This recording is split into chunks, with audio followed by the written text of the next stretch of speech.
We all remember picture books from our childhood, favourite picture books, or perhaps ones we read to our children. They're the first books that children actually come across. And if they enjoy stories when they're very young, they tend to become readers and love books all through their life. And I think there's nothing more wonderful, more enjoyable than sharing a picture book with a child and seeing their rapt expressions. And picture books are often read over and over so that the child gets to know the story off by heart. Many people think that they're very easy to write, but in actual fact, every word is chosen very carefully.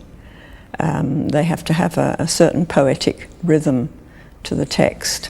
So there may be few on words, but the author has spent a lot of time choosing those words.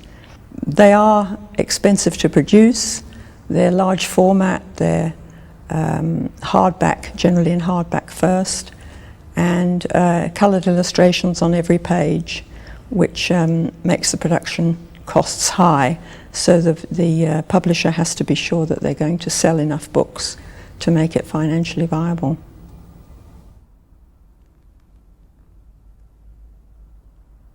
It's very tempting to send in illustrations with your text because you know how you imagine the story to be, but I wouldn't advise it. If you are a good artist, by all means send in some illustrations, some samples for the publisher to look at, but make it very clear that you're not selling a package, that you are willing to sell the text on its own. The advantage being that a well-known illustrator will sell more copies of your book. And also an illustrator will know how to illustrate a picture book, and will also add to the story by having a parallel story perhaps going on in the pictures that isn't in the text.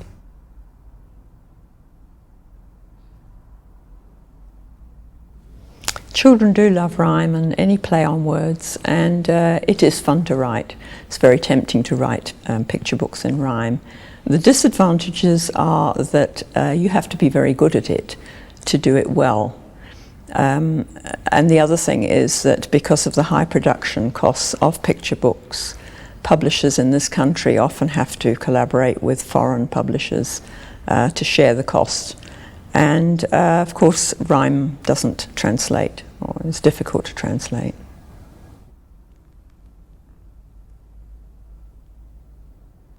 It's fine to send in the text as a normal manuscript, double-spaced and indented paragraphs and so on, but it does help you as the writer or the editor to see how the picture book is going to work in terms of pages.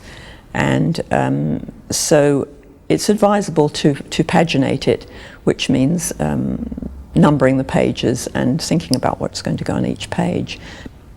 Picture books have 32 pages, of which 24 are for the story itself, the text and the illustrations. The others are end papers and title page and copyright page, etc.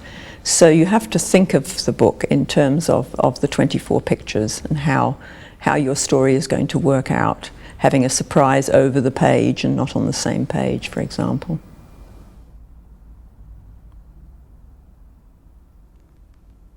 The stories, of course, have to be strong stories with a theme that the young child can comprehend, and strong characters.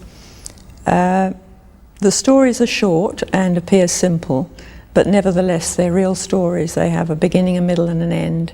The main character should have an aim or a problem at the beginning of the story, and after overcoming a number of obstacles they achieve whatever it is at the end. Have a little twist at the end, a little surprise, and don't forget repetition. Children love repetition.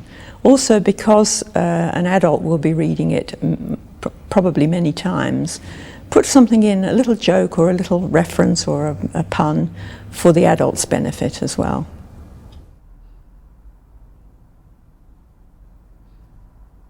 My main tips, which apply to other writing as well, would be to read as much as you can, read as many picture books as you can, not books that you read as a child, not books you read to your own children, but recently published books, because children's marketing trends change very, very quickly.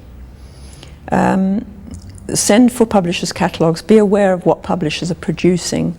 When you're writing the text, choose every word carefully. It's very important to make every word count. Every word has to pull its weight. And read your work out loud when you've finished. Picture books have a certain rhythm than other books, and it's only by reading it out loud that you will spot the hitches or any other mistakes that you may have made. Revise, revise, revise, rewrite, rewrite, rewrite.